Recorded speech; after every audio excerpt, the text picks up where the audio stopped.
From the moment she walked into that school, every teacher, counselor, and even the principal had already given up on her. The spoiled, sharp-tongued daughter of one of the richest men in the city, untouchable, unteachable, and unstoppable. Everyone had a story about her tantrums, her insults, and the trail of broken spirits she left behind. But no one knew the truth behind her cruelty, or that the person who would finally reach her wasn't a polished therapist or a top-tier tutor, but a tired, widowed janitor with a mop in one hand and a quiet heartbreak in his eyes. The story begins on a rainy Monday morning, the kind where thunder groans across the sky like the world itself is sighing.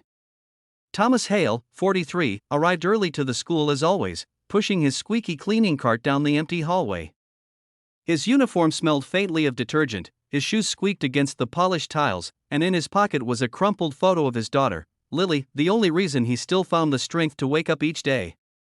Lily was 9, sweet but quiet, missing her mother more with every passing year. Thomas had promised her he'd give her a good life, even if it meant scrubbing toilets and mopping floors for a living. That same morning, a black limousine rolled up outside the school gates. The staff tensed as if the president himself had arrived. Out stepped a girl of 16, sleek black hair cascading over an expensive leather jacket, her eyes cold and distant. Clara Voss, daughter of Damien Voss, billionaire tycoon, philanthropist, and owner of half the city. Her reputation preceded her. 3 expulsions in 2 years. One incident that nearly went viral online, a teacher in tears after Clara publicly humiliated her during class. She was a storm no one could control. By lunchtime, the chaos had already begun.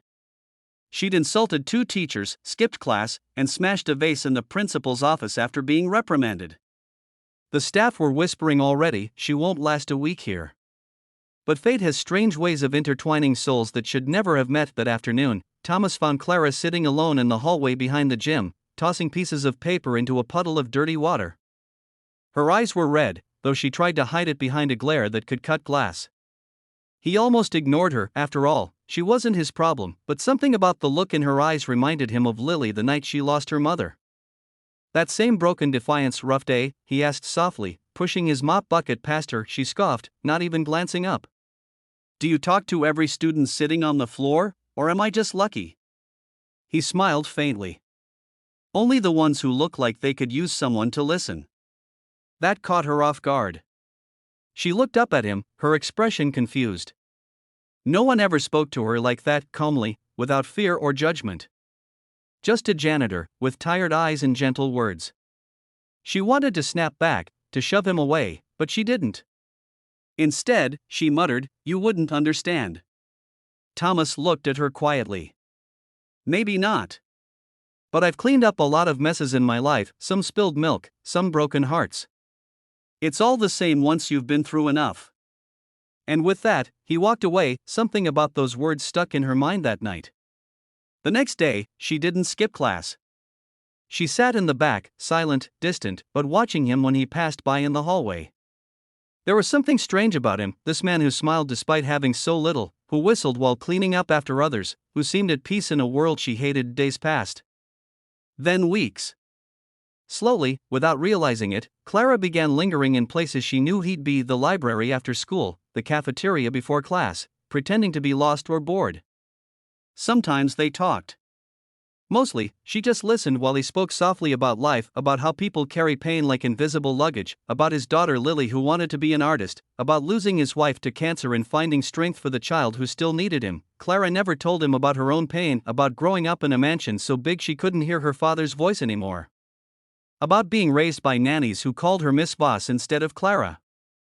About the night she overheard her parents arguing, her mother crying that their daughter wasn't even human anymore. About how her mother left and never came back, but one day, Thomas found out anyway. It was a stormy Friday evening when the school held its charity event. Clara was there because her father forced her to attend. The whole school buzzed with excitement. The billionaire himself was coming. But the moment he arrived, the tension was thick enough to choke on.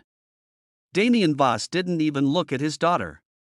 His handshake was firm, his smile practiced, his phone constantly in hand.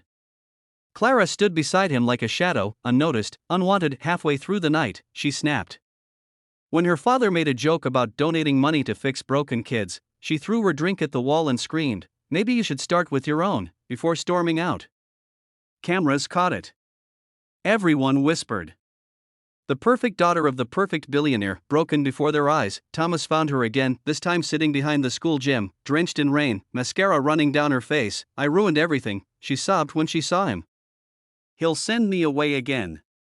He always does. I hate him. I hate everyone. Thomas didn't try to stop her tears. He simply took off his jacket and draped it over her shoulders. Then he said quietly, "You don't hate everyone. You just want someone to stay when things get ugly." That night, Clara told him everything. Her loneliness.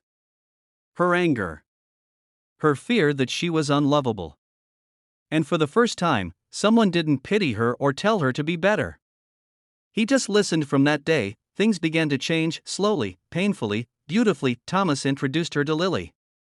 The little girl adored Clara instantly, showing her drawings and making her laugh. Clara started helping Thomas clean classrooms after school, pretending it was community service, though she didn't have to. She found peace in the simple rhythm of it, wiping boards, stacking chairs, hearing Lily giggle. The school noticed the change first. No more fights. No more insults. Even her grades improved. But what no one knew was that every night, she'd help Thomas and Lily walk home under the same old umbrella, and for those few moments, she felt like she belonged somewhere. Then came the day her father found out. He arrived at the school furious, shouting in the principal's office. "My daughter, cleaning floors with a janitor? Do you have any idea how that looks?" Thomas stood there, calm but firm. "It looks like a young woman learning what it means to be seen." Damien blared. "You think you can fix her? You're a nobody." Thomas met his eyes and said something that silenced the room. Then maybe that's exactly who she needed. For the first time in years, Clara spoke up for herself. "He's the only one who treated me like a person, not a problem. Maybe you should try that sometime." The argument ended with Damien storming out. But something changed after that day, not just in Clara, but in him. Weeks later, he showed up at the janitor's closet while Thomas was mopping. "She talks about you," he said quietly. "I don't know what you did, but thank you." Thomas just smiled. "All I did was listen."